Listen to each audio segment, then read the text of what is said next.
முஸ்லிம்கள் யாரும் புத்தாண்டு கொண்டாடக்கூடாது, அது இஸ்லாத்தில் தடை செய்யப்பட்ட ஒன்று. மக்கள் புத்தாண்டு கொண்டாடுறோம் அப்படின்ற பெயர்ல போதை தரக்கூடிய பொருட்களை பயன்படுத்தி கொண்டு வாகனங்களை வேகமாக ஓட்டி பல விபத்துகளும் பல அனாச்சாரங்களும் நடக்கக்கூடிய காட்சிகள் தான் புத்தாண்டு போன்ற நிகழ்வுகள்ல நம்ம பார்க்க முடிகின்றது. அப்போ போதை தரக்கூடிய பொருள் ஆதரிக்காத இந்த மார்க்கம் எப்படி இந்த புத்தாண்டு என்கின்ற விழாவிலே இந்த கலாச்சாரம் இருக்கக்கூடிய இந்த விழாவை எப்படி ஏற்றுக்கும்? இஸ்லாம் என்பது மது போதை தரக்கூடிய எந்த ஒரு பொருளையும் ஆதரிப்பது கிடையாது, விபச்சாரத்தை ஆதரிப்பது கிடையாது.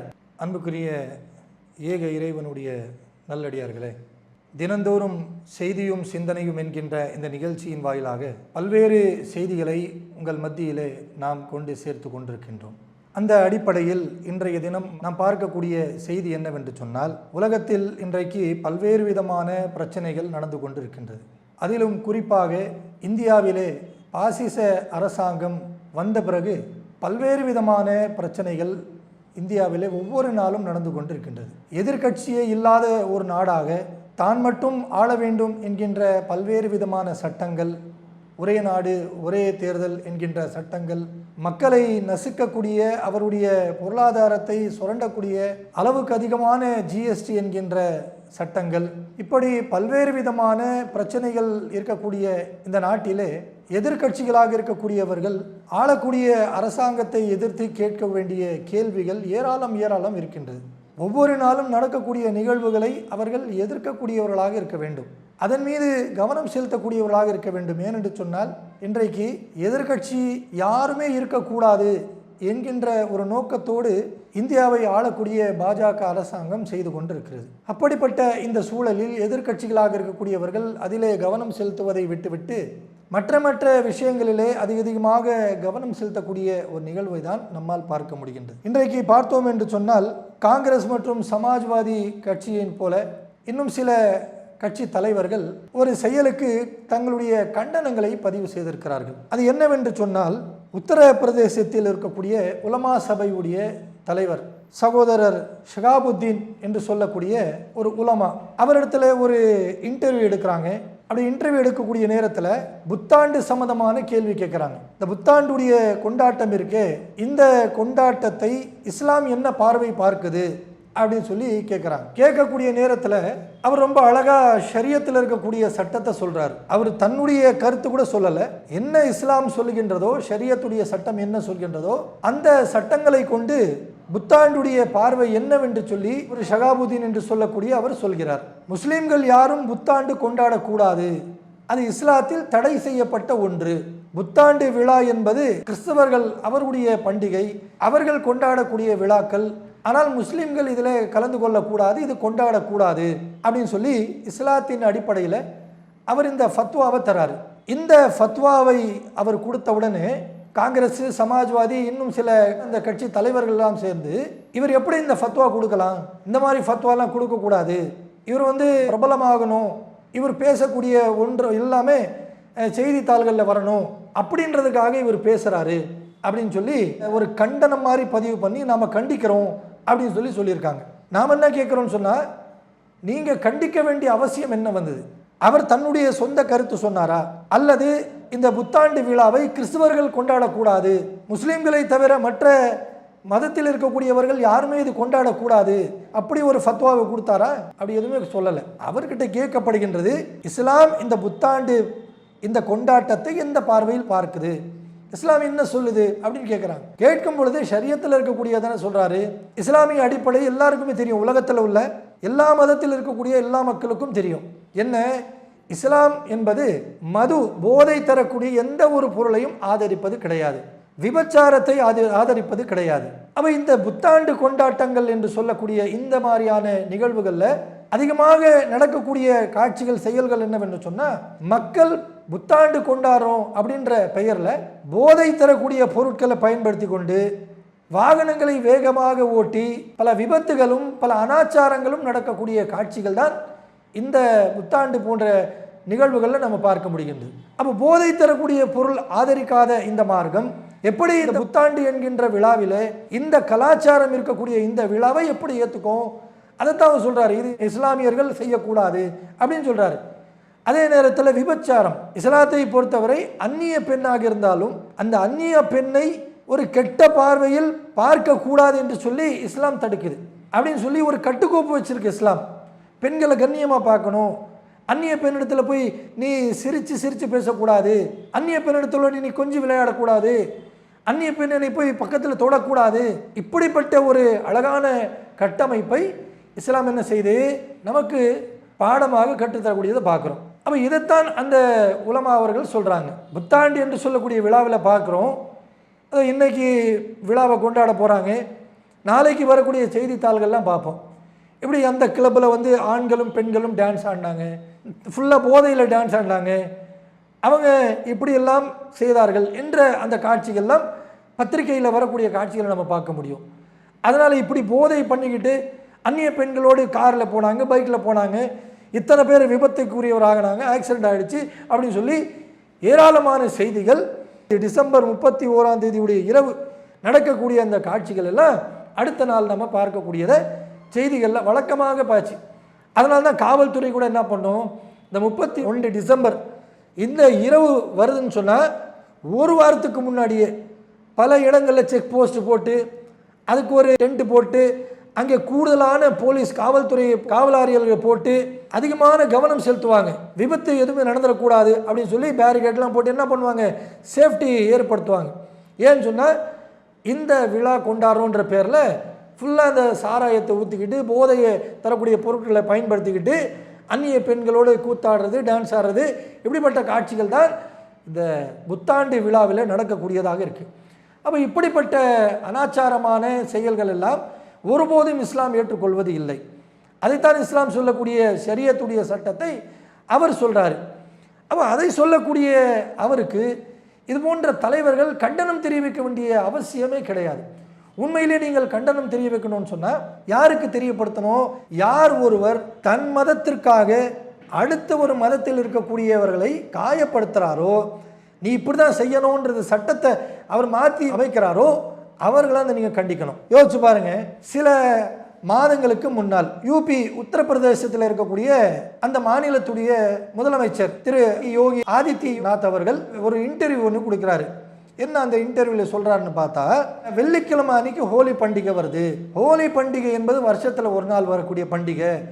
அந்த பண்டிகையை நம்ம காலையிலேருந்து ஆரம்பித்து மதியம் வரைக்கும் நம்ம அந்த பண்டிகையை கொண்டாடுவோம் அப்படின்னு சொல்லி அதை சொல்லிட்டு சொல்கிறாரு.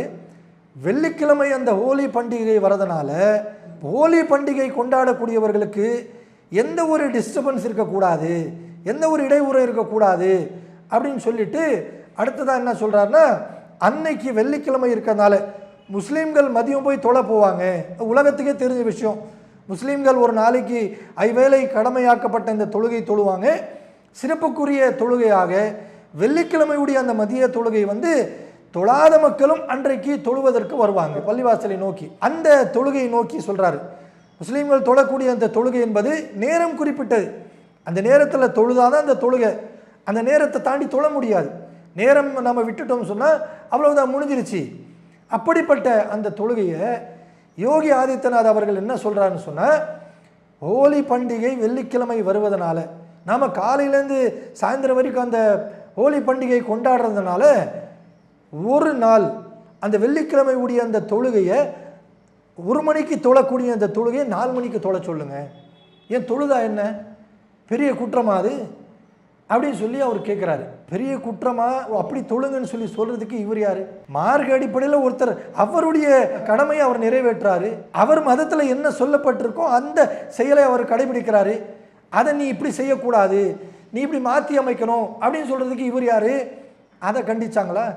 இன்றைக்கு காங்கிரஸ் கட்சி தலைவர்கள் மற்ற கட்சி தலைவர்கள்லாம் வந்து கண்டிக்கிறாங்களே. இந்த ஃபத்வாவை கொடுத்த அந்த உலமாவை பார்த்து நான் கேட்குறேன், அன்னைக்கு இவர் ஒரு இந்துவாக இருந்துட்டு முஸ்லீம்களுடைய அந்த வணக்க வழிபாடுகளை நீங்கள் அந்த நேரத்தை மாற்றி அமைக்கணும், நீங்கள் அந்த நேரத்தில் தொழுறதை விட்டுட்டு 4 மணிக்கு போய் தொழுங்க அப்படின்னு சொன்னார். அப்படிப்பட்ட ஒரு வார்த்தை பேசக்கூடிய அவரை கண்டித்து இந்த சமாஜ்வாதி கட்சி சில தலைவர்கள், காங்கிரஸ் உடைய சில தலைவர்கள், இன்னும் சில கட்சியுடைய தலைவர்கள்லாம் கண்டனம் தெரிவித்தாங்களா? நீ சொல்கிறது தவறுன்னு சொல்லி சொன்னாங்களா? அதெல்லாம் சொல்கிறதுக்கு வாய் வரலை, அதெல்லாம் சொல்கிறதுக்கு இவங்க முன் வரலை. ஆனால் என்ன, இன்றைக்கி ரொம்ப ஃபேஷன் ஆகிடுச்சு. முஸ்லீம்கள் எது செய்தாலும் உடனே கண்டிக்கணும், முஸ்லீம்கள் எது செய்தாலும் அது செய்யக்கூடாதுன்னு சொல்லி தடை விதிக்கணும் அப்படின்றது ஒரு ட்ரெண்டாக மாறிச்சு. இந்த மாதிரியான செயல்கள் எல்லாம் இவர்களுக்கு தான் ஆபத்து. இன்றைக்கு முஸ்லீம்களுடைய ஷரியத்துடைய ஒரு விஷயத்தை எடுத்து அது ஃபத்வாவாக சொல்லும் பொழுது, மக்களிடத்தில் எடுத்து சொல்லும் பொழுது, நீங்கள் தலையிட்டீர்கள் என்று சொன்னால் மக்கள் பார்த்துட்டு இருக்காங்க. யாரு?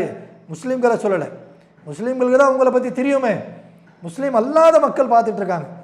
இவங்க ஏன் போய் அவங்கள நோண்டுறாங்க? இவங்க சும்மா அவங்க பண்டிகை அவங்க பாட்டு கொண்டாடுறாங்க, அவங்களுடைய மக்களுக்கு தானே அறிவுரை சொல்கிறாங்க. மார்க்க அடிப்படையில் இருக்கக்கூடிய அந்த விஷயத்தை தன்னுடைய மக்களுக்கு சொல்கிறாங்க. அப்படி சொல்லக்கூடிய அவர்களுக்கு இவங்க கண்டனம் தெரிவிக்கிறாங்கன்னு சொல்லி யாரெல்லாம் இந்த மாதிரியான விஷம செயலை செய்கிறார்களோ அவர்களுக்கு இஸ்லாமியருடைய தொப்புள் குடி உறவுகளாக இருக்கக்கூடிய இந்துக்கள், கிறிஸ்துவர்கள், பௌத்தர்கள், சீக்கியர்கள், அனைத்து மத மக்களும் கூர்ந்து கவனித்துட்டு இருக்காங்க. இப்படி நீங்கள் தேவையில்லாத விஷயங்கள்லாம் மூக்கு நுழைத்து இப்படியெல்லாம் நீங்கள் கண்டனம் தெரிவிச்சிங்கன்னு சொன்னால் இதனுடைய பாதிப்பு உங்களுக்கு எப்போ தெரியும்னு சொன்னால் அடுத்த ஒரு தேர்தல் சந்திப்பீங்களே அந்த நேரத்தில் மக்கள் உங்கள் மீது வெறுப்படைந்து இவர்கள் தோல்வியை சந்தித்து எதிர்கட்சியாக இருக்கும் பொழுது இப்படி ஒரு பிளவான செயல்களை செய்யக்கூடியவர்களாக இருந்தாங்களே, இவர்களுக்கு நாம் ஓட்டு போட்டு ஜெயிக்க வச்சா இவங்க என்ன செய்வாங்க அப்படின்னு சொல்லி அந்த நேரத்தில் உங்களுக்கு என்ன செய்வாங்க, அதற்குரிய பதிலை கொடுப்பாங்க. அதனால தான் இன்றைக்கு எதை செய்தாலும் கவனமாக செய்யணும். இன்றைக்கு ஆளக்கூடிய பாஜகவுடைய அரசாங்கமே பாருங்களேன், ஒவ்வொரு தேர்தலில் படிப்படியாக தோல்வியை சந்திச்சுக்கிட்டு இருக்காங்க, சரிந்து கொண்டிருக்கிறாங்க. என்ன காரணம்ன்றீங்க? இந்துக்களுக்கு நாங்கள் தான் பாதுகாப்புன்னு சொல்லி இந்துக்களுக்கு பாதுகாப்பாக அவர்கள் எதையும் செய்யவில்லை. ஆனால் இந்துத்துவா என்ற பெயரிலே, இந்துக்களுக்கு நாம் அரணாக இருக்கின்றோம் என்ற பெயரிலே முஸ்லீம்களுக்கு ஏராளமான பாதிப்புகளை ஏற்படுத்துவது, இஸ்லாமியர்களை நசுக்குவது, இது போன்ற காட்சிகளை இந்தியாவில் பெரும்பான்மையான மக்கள் விரும்பாத செயல் அவர்கள் செய்த காரணத்தினால்தான் இன்றைக்கு ஒவ்வொரு தேர்தலையும் படிப்படியாக தோல்வியை சந்திச்சுட்டு இருக்காங்க. இன்றைக்கும் அவர் திருந்தலை. இன்றைக்கு ஆளக்கூடிய பாஜக அரசாங்கம் இவ்வளவு சரிவுகளை கண்டும் அவர்கள் திருந்தலை. அதனால் வரக்கூடிய தேர்தலில் அவங்களுடைய நிலைமை என்னன்றது உங்களுக்கு தெரியும்.